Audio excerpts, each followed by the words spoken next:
ईश्वर सुख के सागर, शांति के भंडार, आनंद के महास्रोत और विश्राम के लिए सुकून भरा घर है। लेकिन जब मनुष्य ईश्वर से दूर चला जाता है तो वह कलयुग के प्रभाव में आकर अत्याचार, छल कपट, कूटनीति, द्वेष और लालच जैसी बुराइयों में फंस जाता है। इस भटकाव के कारण मनुष्य अनेक व्याधियों से परेशान होता है, क्योंकि उसके कर्म ही उसके दुखों का कारण बनते हैं। मनुष्य का जीवन मुक्ति पाने के लिए मिला है, लेकिन वह अपने अंतिम लक्ष्य को भूल गया है। वह इस संसार में क्यों आया है, इसे न समझते हुए दूसरों को नीचा दिखाने, परेशान करने और छल कपट में ही लगा रहता है। यही कारण है कि बुरी शक्तियां हमेशा उसके आसपास रहती हैं। ये शक्तियां क्षणिक सुख तो देती है, लेकिन उनका प्रभाव अधिक समय तक नहीं टिकता और अंततः मनुष्य फिर से दुखी हो जाता है। हर धर्म ग्रंथ में कलयुग का भयानक चित्रण किया गया है।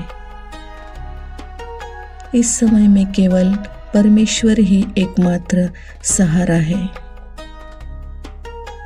जिनके चरणों में सुकून, शांति, आनंद और मुक्ति प्राप्त होती है।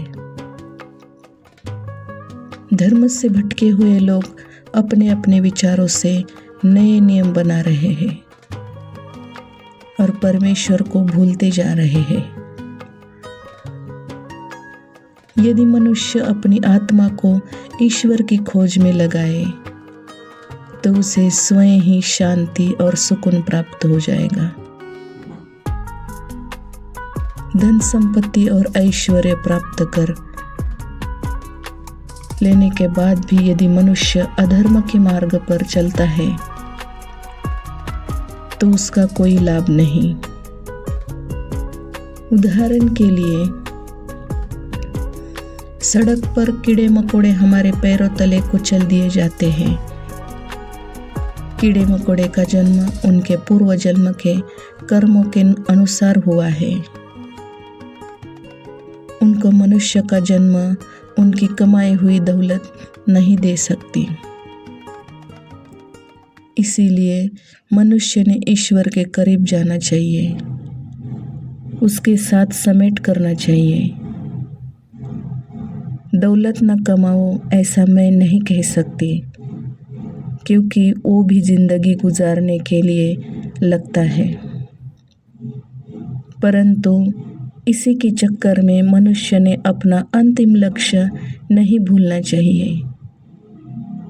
इसीलिए हमें ईश्वर के करीब जाना चाहिए और उनके सानिध्य में अपने पापों से मुक्त होना चाहिए। जब हम ईश्वर से जुड़ते हैं तो हमारा भटकाव समाप्त होता है और हम पुण्य के मार्ग पर चलना सीखते हैं।